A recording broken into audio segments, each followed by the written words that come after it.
Saudara menangkap pengumuman yang diberikan dan saudara ikut terlibat dalam hal-hal yang tadi diumumkan saudara, supaya kita ini semakin terkoneksi satu dengan yang lainnya lebih erat lagi saudara.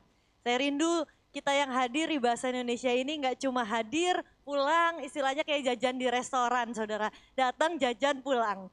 Tapi mari kita terlibat lebih dalam lagi supaya kita sama-sama punya keterlibatan dan koneksi relationship satu dengan yang lainnya yang lebih erat lagi saudara. Karena sekali lagi kita ini manusia yang butuh komunitas. Kita ini manusia yang butuh untuk disupport dan saling support, saling dukung satu dengan yang lainnya.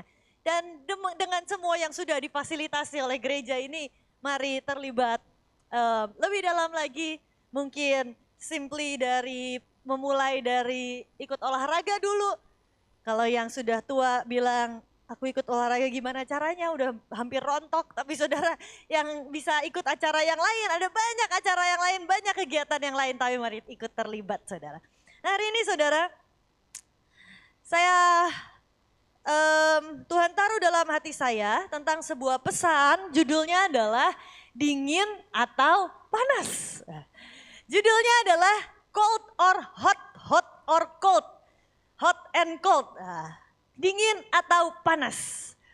Saudara, saya mau ajak kita belajar sebuah firman Tuhan dari kitab Wahyu. Kita buka terlebih dahulu dari kitab Wahyu 3 ayat 15 sampai 16. Masih dalam tema Courageous Faith, ini juga akan membahas tentang iman, tapi dari sisi yang berbeda lagi.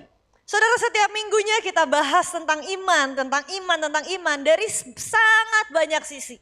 Saya percaya ya saudara, kekristenan atau firman Tuhan itu sangat kaya sisinya. Itu adalah sebuah firman kehidupan di mana kita bisa lihat dari sangat banyak sisi dan kita bisa dapatkan rema dari sangat banyak sisi dari firman Tuhan. Ibaratnya gini saudara, saya punya kotak tisu.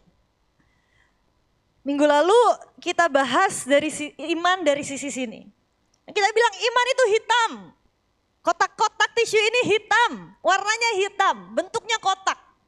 Tapi kemudian kita ada orang lagi yang melihat kotak tisu ini dari sisi atas. Dan kemudian orang itu berkata, no, kotak tisu itu bentuknya ada bulatnya di tengahnya. Warnanya nggak hitam, warnanya coklat.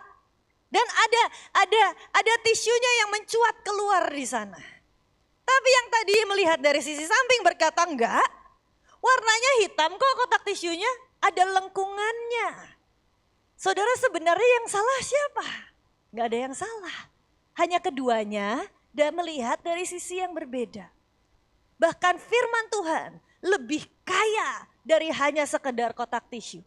Makanya saudara, kadang ada satu hamba Tuhan yang mengupas, oh iman itu ini. Satu hamba Tuhan lagi mengupas, oh iman itu ini. Mana yang salah? Enggak ada yang salah. Saya paling anti saudara menyebut hamba Tuhan ini sesat atau ini sesat, saya paling anti saudara. Karena buat saya, kita manusia, tidak bisa kita ini bukan bagian kita untuk menghakimi mana yang sesat dan mana yang bukan.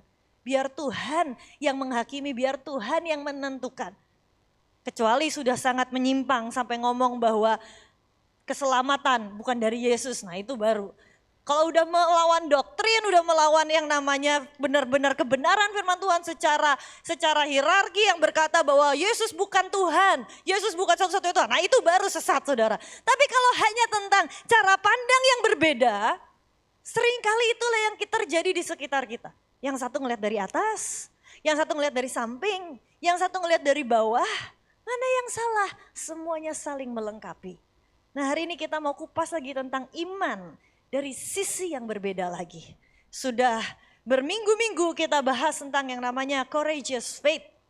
Nah hari ini kita bahas dari kitab Wahyu pasal 3 ayat 15 sampai 16.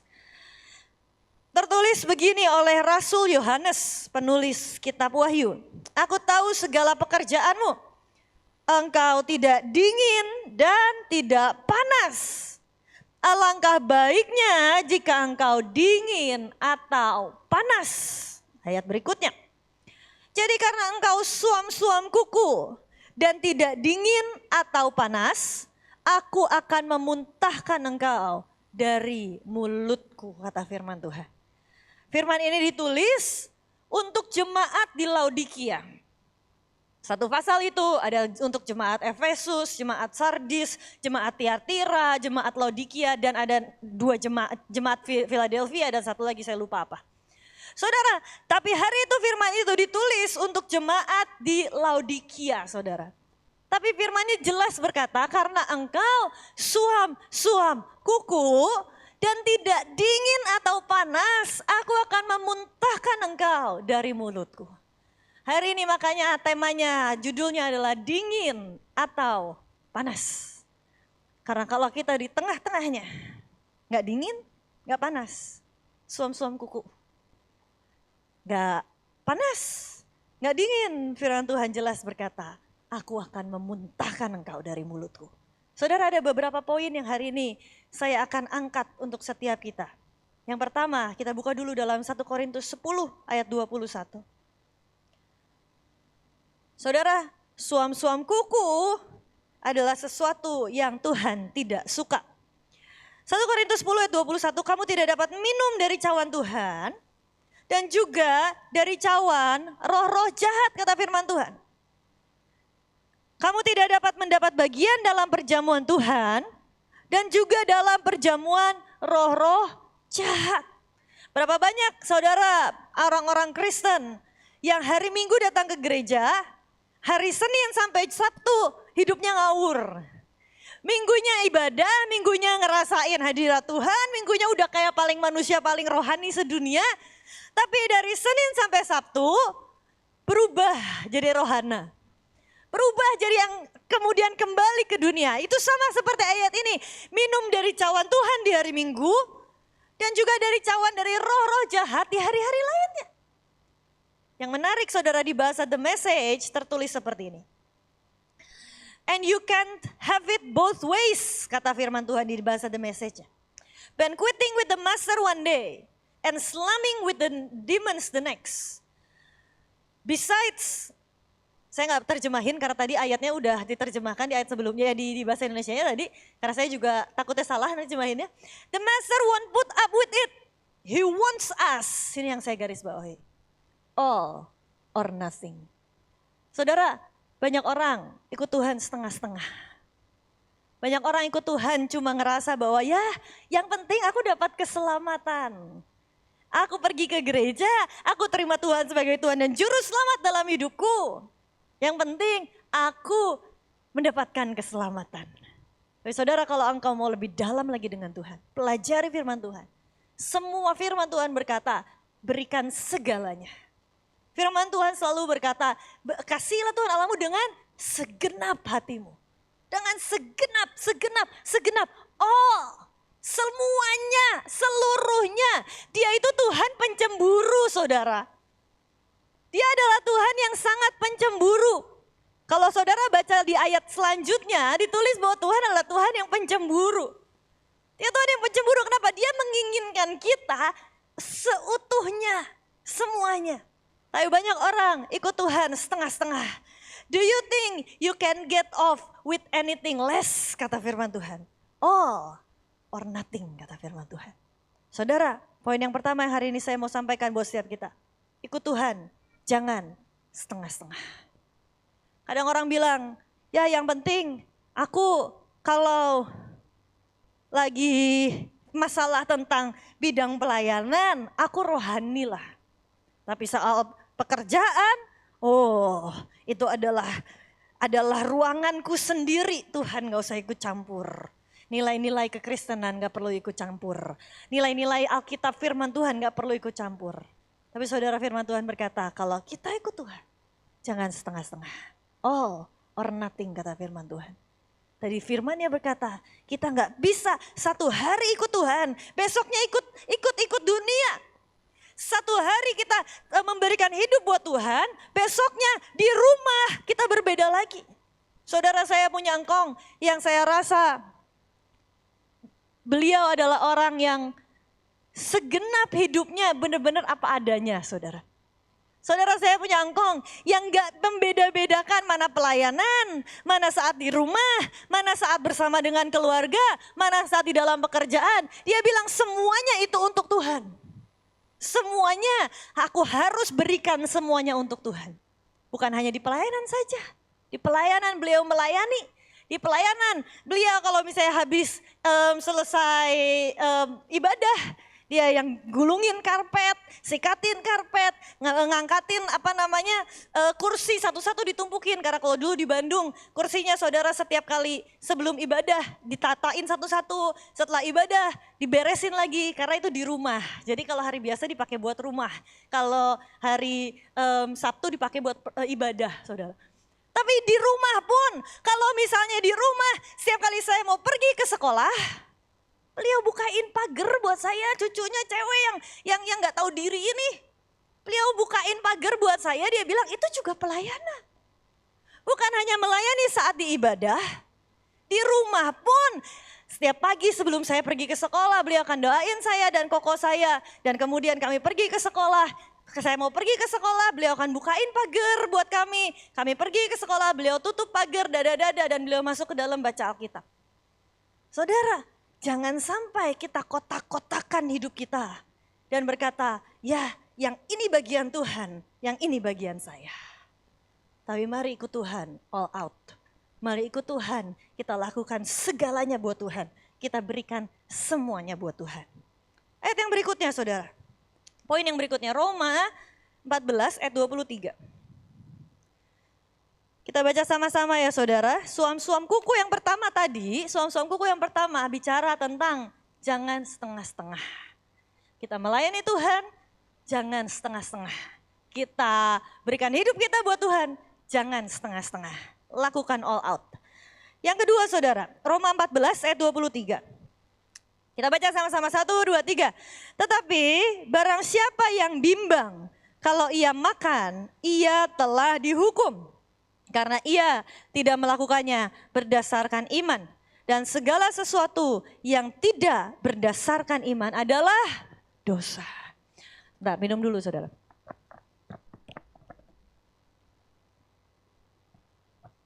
Tadi yang pertama saudara, suam-suam kuku yang kita mau angkat sama-sama adalah tentang jangan setengah-setengah ikut Tuhan.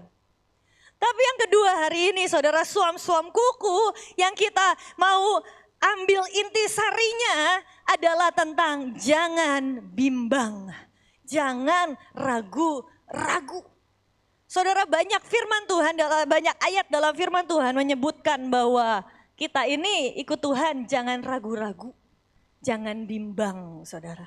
Karena firman Tuhan jelas berkata, kalau engkau bimbang, mau makan aja, ia telah dihukum.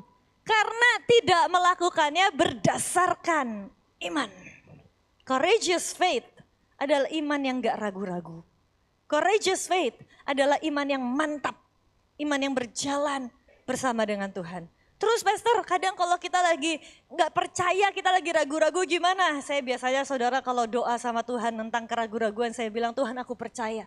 Tolong aku yang tidak percaya ini. Firman Tuhan yang katakan. Tapi saudara, saya biasanya selalu dalam hidup saya, kalau saya gak mantep, mending tunggu dulu. Sampai saya mantep. Seperti firman Tuhan berkata sama Yosua, Tuhan bilang sama Yosua, kuatkan dan teguhkanlah hatimu. Berjalanlah dengan mantap. Saudara, saya hari ini punya peragaan. Kemarin badminton, kelapa, sekarang sepeda. Besok saya bawa kuda, saudara. Saudara, saya ngajarin anak saya naik sepeda. Masih kecil, masih balance bike, saudara. Tapi anak saya ragu-ragu naik sepeda, takut.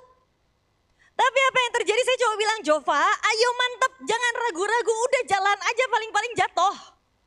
Udah gak apa-apa, jalan aja, percaya aja, pede aja. Tapi dia masih ragu-ragu, minta mamanya pegangin, gak mau dilepas. Pokoknya maunya dipegangin terus, gak bisa-bisa sampai sekarang. Saya berkali-kali bilang, udah jalan aja, mantepin aja. Gak apa-apa naik sepeda itu kita harus mantep. Tapi saudara, sama seperti hidup kita. Seringkali saya ngelihat kehidupan kita ini Sama kayak kita lagi naik sepeda atau belajar naik sepeda, saudara. Semakin kita ragu-ragu, semakin gak akan bisa-bisa.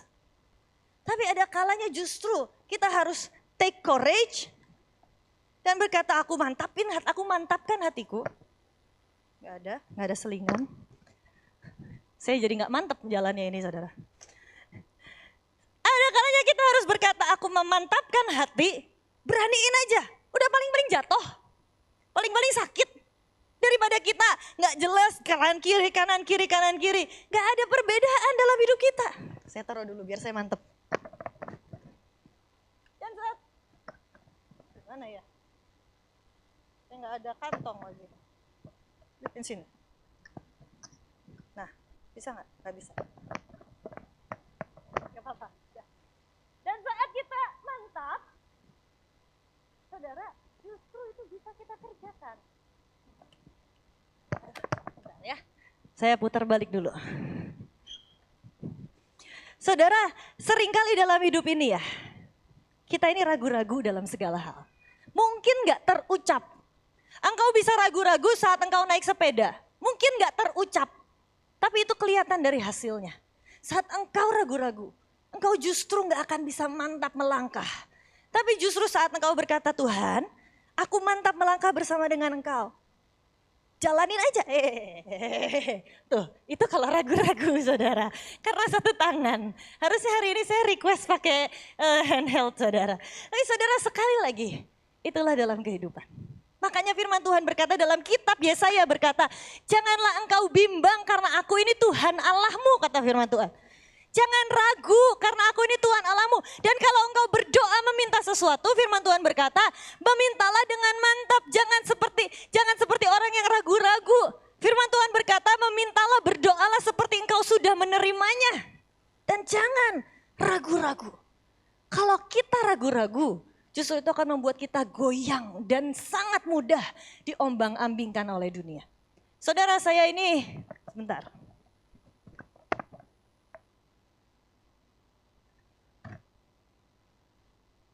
Saya ini suka nyetir mobil, saudara.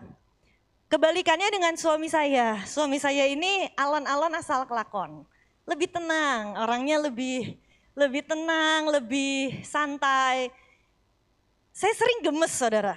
Karena pernah satu waktu saya harus ngejar jam terbang pesawat, harus pelayanan ke Jakarta, udah mepet. Suami saya nyetir mobilnya. Sayang, kita harus ngebut ya. Karena kalau nggak keburu, saya bilang gitu. Oke, kita ngebut. Setiap kali suami saya mau nyelip, saudara, ragu-ragu. Saya gemes. Sayang, berkali-kali aku bilang, kalau nyelip gak boleh ragu-ragu. Saya bilang gitu. Udah mau nyelip, masuk lagi gak jadi. Udah mau nyelip, maju dikit, gak jadi masuk lagi. Saya gemes banget, saudara. Saya bilang, sayang, berkali-kali aku bilang kalau nyelip jangan ragu-ragu. Udah mantepin aja. Hitung benar-benar, mantepin gas, saya bilang gitu. Suami saya sampai sepaneng, saudara-saudara taruh sepaneng. Karena suami saya nggak bisa diburu-buru kayak gitu. Orangnya tuh tenang, santai, chill gitu. Akhirnya saya bilang udah gantian, aku yang nyetir, saya bilang gitu. Saya yang nyetir, saudara. Saya selip, sana selip. Suami saya bilang, ini kenapa saya nggak mau kamu yang nyetir, aku yang sepaneng katanya gitu. Tapi saudara, itulah hidup. Bahkan dari hal-hal sederhana sekalipun, kalau kita ragu-ragu, langkah yang kita ambil gak akan bisa mantap. Tapi jelas firman Tuhan berkata, lakukanlah apapun itu dengan iman. Semua hal yang kita mau lakukan dalam hidup kita. Engkau mau memulai bisnis, engkau mau memulai apapun, engkau mau ngambil sebuah kesempatan baru, mantapkan dulu hatimu. Melangkahlah dengan mantap. Terus kalau pastor, kalau aku belum mantap gimana? Tunggu dulu aja. Sampai engkau benar-benar hatimu bulat. Engkau mantap melangkah. Jangan sampai saat kita melangkah, justru kita nggak mantap, saudara. Yang kedua tadi poinnya adalah jalan dengan Tuhan. Jangan ragu-ragu. Kalau saudara sampai hari ini masih belum bisa naik sepeda, mungkin ada yang masih belum bisa naik sepeda, mungkin ini pesan Tuhan untuk saudara. Jangan ragu-ragu. Mungkin saudara masih terlalu banyak mikir dan takut untuk ngebalance apapun dalam hidupmu. Tapi saudara, sekali lagi, dalam hidup ini ya, untuk meng-keep balance, kadang justru harus ngelangkah aja, mulai aja dulu. Karena saat kita mulai aja dulu, Justru disitulah kita bisa balance dalam hidup kita. Jangan ragu-ragu. Nah tapi saudara, poin yang ketiga yang hari ini saya mau sampaikan buat setiap kita. Saudara, tadi firman ini disampaikan untuk jemaat di Laodikia. Kita pelajari dulu sejarah dari Laodikia. Kadang hamba-hamba Tuhan menerjemahkan ini sebagai yang baik dan yang buruk. Tapi hari ini saya mau sampaikan pesan dari pesan untuk Laodikia ini bukan hanya tentang yang baik atau yang buruk. Dalam arti panas tidak melambangkan buruk, dingin tidak melambangkan baik ataupun sebaliknya. Tapi saudara, saya mau kita buka petanya dulu. Saudara, inilah peta Laodikia, saudara. Jadi Laodikia ada di sini di pertemuan antara dua sungai. Sungai yang pertama itu di Hierapolis. Sungai di Hierapolis ini adalah sungai yang panas banget. Sungai yang panas banget itu hot spring di sana. Jadi sungai di Hierapolis ini dipakai untuk pengobatan. Karena dia adalah sungai air yang panas. Jadi akhirnya sungai itu bermanfaat untuk pengobatan. Tapi sebaliknya ada sungai di Kolosae, itu adalah cold spring. Jadi itu adalah sungai yang dingin banget. Dan sungai yang dingin itu membawa kesegaran. Jadi keduanya punya fungsi yang berbeda. Nah kenapa ditulis dalam firman Tuhan, hai Laodikia, karena engkau tidak dingin ataupun panas, aku akan memuntahkan kau karena engkau suam-suam kuku. Sebenarnya itu maksudnya apa? Karena di situ dalam sejarahnya, jadi sungai yang dari Hierapolis ini yang sangat panas, dan sungai yang sangat dingin dari Kolose, itu semuanya ketemu di Laodikia. Dan begitu sampai di Laodikia, udah gak panas dan juga sudah gak dingin. Akhirnya bukannya bisa dipakai untuk jadi kesehatan, gak ada fungsinya, malah beberapa ahli berkata itu bisa jadi seperti racun. Bisa untuk membuat orang kalau minum itu tuh gak enak, kayak mual. Karena gak jelas, gak panas, dan gak dingin. Saudara, yang hari ini mau saya sampaikan buat saudara adalah seperti ini. Ini bukan tentang yang panas baik, yang dingin buruk, no. Tapi saya mau bilang seperti ini saudara. Milikilah spesialisasi dalam hidupmu. Temukan panggilanmu dan milikilah spesialisasi di sana. Good untuk jadi dokter umum. Good untuk bisa semuanya. Itu step pertama. Tapi kemudian setelah dari dokter umum, step kedua adalah jadi dokter spesialis. Dan kalau engkau bisa sampai miliki yang namanya spesialisasi dalam hidupmu. Itu seperti firman Tuhan berkata, kalau engkau dingin atau panas, pilih salah satu, it's okay. Engkau mau dingin sekalian, engkau mau panas sekalian. Ibaratnya saudara temukan panggilan Tuhan dalam hidupmu. Kalau engkau bisa nih, kita semua bisa pelayanan di semua bidang dalam hidup kita. Tapi saya tahu spesialisasi saya adalah menyampaikan pesan Tuhan. Bahkan saya secara spesifik saya tahu persis spesialisasi saya dalam menyampaikan pesan Tuhan adalah saat saya bicara tentang hati. Itu spesialisasi saya. Ada orang yang memang spesialisasinya dalam penyembahan. Dan saya gak perlu iri dengan mereka. Saya gak perlu iri dengan Hierapolis yang mereka punya air yang panas. Tapi sedangkan air saya dingin, gak apa-apa. Tapi spesialisasi dalam hidupmu itu pertajam. Bukan berarti kemudian kita gak bisa semuanya. Saya harus bisa khotbah semuanya. Saya harus bisa khotbah tentang akhir zaman. Saya harus bisa khotbah tentang pemulihan keluarga. Saya harus bisa khotbah tentang semuanya. Tapi saya tahu spesialisasi saya. Saat saya khotbah tentang hati. Saat saya sampaikan pesan Tuhan. All about heart, semua tentang hati. Itu spesialisasi saya. Dan saya pertajam di sana. Saudara, temukan panggilan Tuhan dalam hidupmu. Jangan jadi bias. Jangan jadi bias karena engkau ngelihat oh yang ini bagus, oh yang ini bagus, oh yang ini. Ya udah akhirnya semuanya engkau ambil dalam hidupmu, yes bagus. Tapi engkau tetap harus tahu apa yang menjadi spesialisasi dalam hidupmu. Apa yang Tuhan mau untuk Tuhan pakai hidupmu spesifik dalam bidang apa. Itulah yang namanya jangan jadi suam-suam kuku. Saudara, sekali lagi. Yang satu pesan, sisi pesan dari Laodikia ini bukan tentang yang panas baik atau yang dingin jelek. No. Dua-duanya baik. Tapi jangan tengah-tengah. Jangan di ini iya, sana iya, setengah-setengah akhirnya engkau nggak jelas. Nggak punya spesialisasi, fungsimu nggak jelas. Tapi kalau engkau punya tahu panggilan Tuhan dalam hidupmu, fokuskan di sana. Kalau belum tahu gimana pastor? Cobain semuanya, kalau belum tahu. Tapi kalau engkau sudah tahu, oh ini adalah bidangku, oh ini adalah spesialisasiku, pertajam di sana dan berfungsilah dengan maksimal di sana. Saudara, milikilah panggilan Tuhan dalam hidupmu. Fokuskan di sana, karena saya percaya ya saudara, setiap kita ini diciptakan dengan sangat spesial.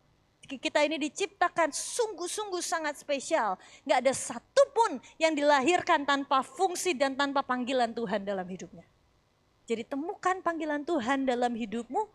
Temukan apa yang jadi maksud Tuhan dalam hidupmu. Spesialisasi di sana saudara. Ada orang yang spesialisasinya adalah mengkoordinir acara. Setiap kali ada acara, dia akan koordinir semuanya. Dan dia lakukan itu dengan sukacita dan happy banget dan passionate. Dan itulah spesialisasi dia. Setiap kali ada komsel, setiap kali ada acara, wah dia paling happy buat bantu koordinir semuanya. Ya itu gak apa-apa, itu adalah sebuah spesialisasi dan itu juga gak kalah berharga dan gak kalah mulia dibandingkan dengan panggilan Tuhan yang lain. But find out, temukan yang jadi spesialisasi Tuhan dalam hidupmu. Karena seperti Laodikia ini, kalau kita gak dingin dan gak panas, kita di tengah-tengah suam-suam kuku, kata firman Tuhan, dimuntahkan sama Tuhan. 3 poin ini yang hari ini saya sampaikan buat saudara. Yang pertama, ikut Tuhan, jalan dengan Tuhan, ikut Tuhan, jangan setengah-setengah. Yang kedua, jalan sama Tuhan, jangan ragu-ragu. Tapi yang ketiga, temukan, berfungsilah dalam panggilanmu dengan maksimal. Berfungsilah dalam setiap panggilan yang Tuhan taruh dalam hidupmu. Ada orang-orang yang panggilannya adalah memulihkan keluarga demi keluarga. Ada orang-orang yang panggilannya adalah memang memulihkan istri-istri yang terluka. Ibu-ibu yang terluka sama suami-suaminya. Ada orang-orang yang memang panggilannya adalah memulihkan hati anak kepada hati bapa. Mungkin gak dengan dari mimbar yang besar. Tapi mungkin itu dimulai dari saat ngobrol satu dengan yang lain dan kau gak tahu kenapa ya.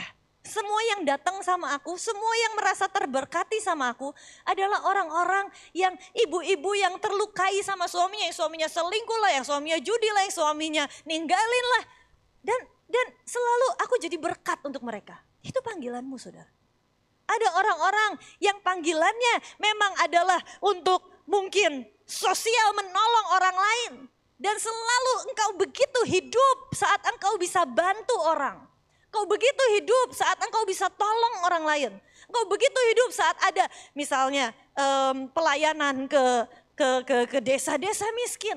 Dan engkau rasa begitu hidup di sana. Itu panggilan.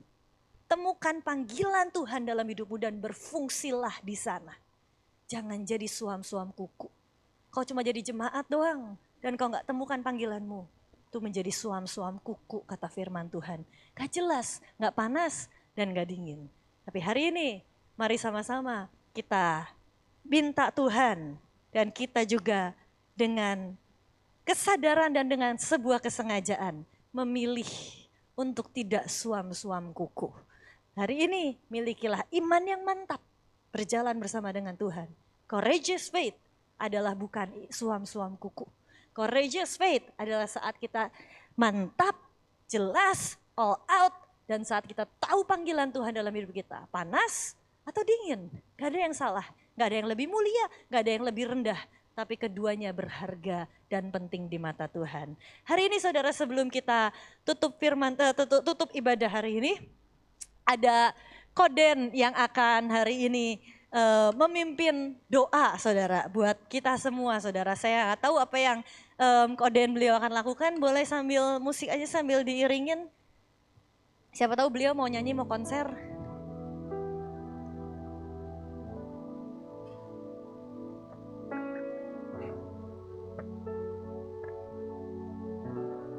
Siapa yang pagi hari ini diberkati Tuhan dengan firman dari Pastor Stefani? Saya teringat waktu hari Sabtu kemarin.